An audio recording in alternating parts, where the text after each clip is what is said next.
Well, good morning, everyone. I've got a big smile on my face because I'm so happy that you are here today. I'm also very, very excited because we have an extraordinary third grader from the always incredible Mrs. FF's class. Here is Sarah Sturm to lead us in the Pledge of Allegiance. Sarah, take it away. Good morning, Weaver Whales.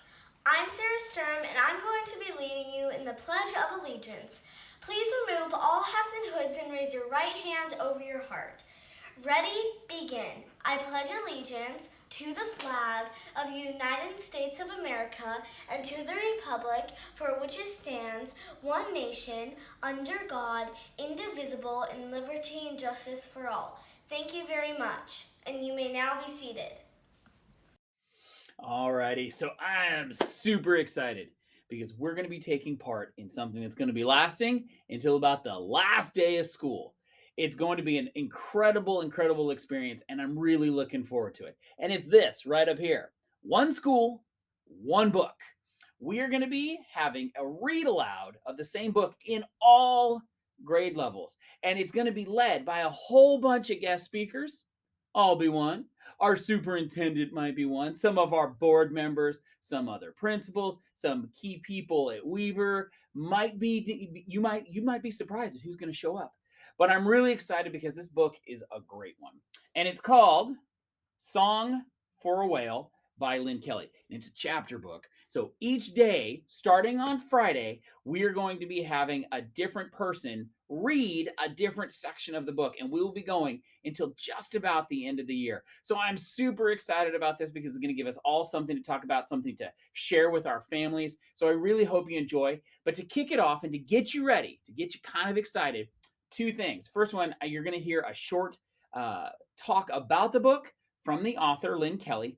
And then, because it's called Song for a Whale, it really is important to understand, well, why do whales sing?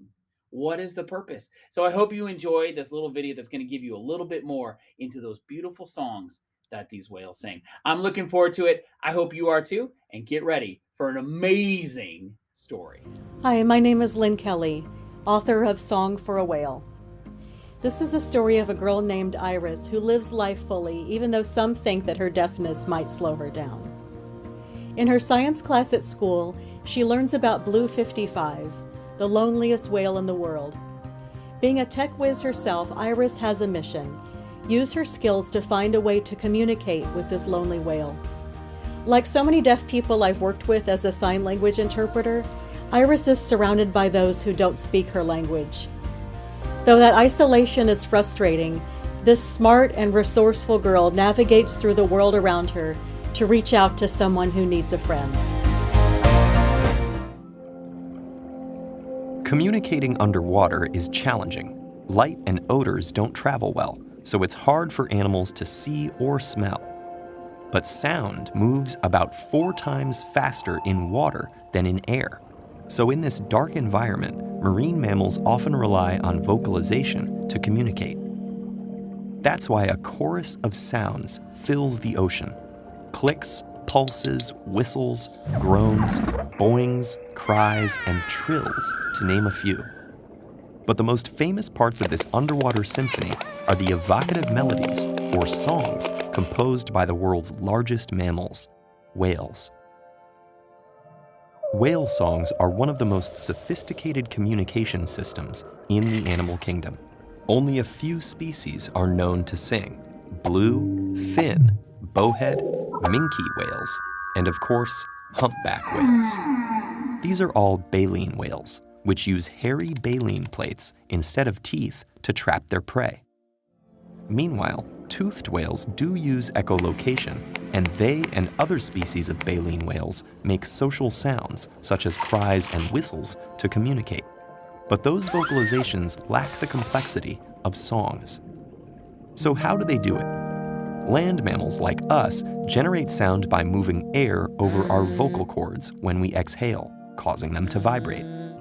Baleen whales have a U-shaped fold of tissue between their lungs and their large inflatable organs called laryngeal sacs.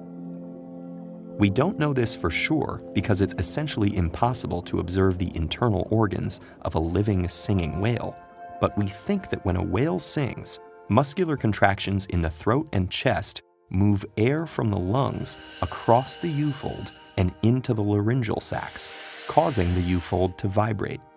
The resulting sound resonates in the sacs like a choir's singing in a cathedral, making songs loud enough to propagate up to thousands of kilometers away. Whales don't have to exhale to sing. Instead, the air is recycled back into the lungs, creating sound once more. One reason whale songs are so fascinating is their pattern. Units like moans, cries, and chirps are arranged in phrases. Repeated phrases are assembled into themes. Multiple themes repeated in a predictable pattern create a song. This hierarchical structure is a kind of grammar. Whale songs are extremely variable in duration, and whales can repeat them over and over. In one recorded session, a humpback whale sang for 22 hours. And why do they do it?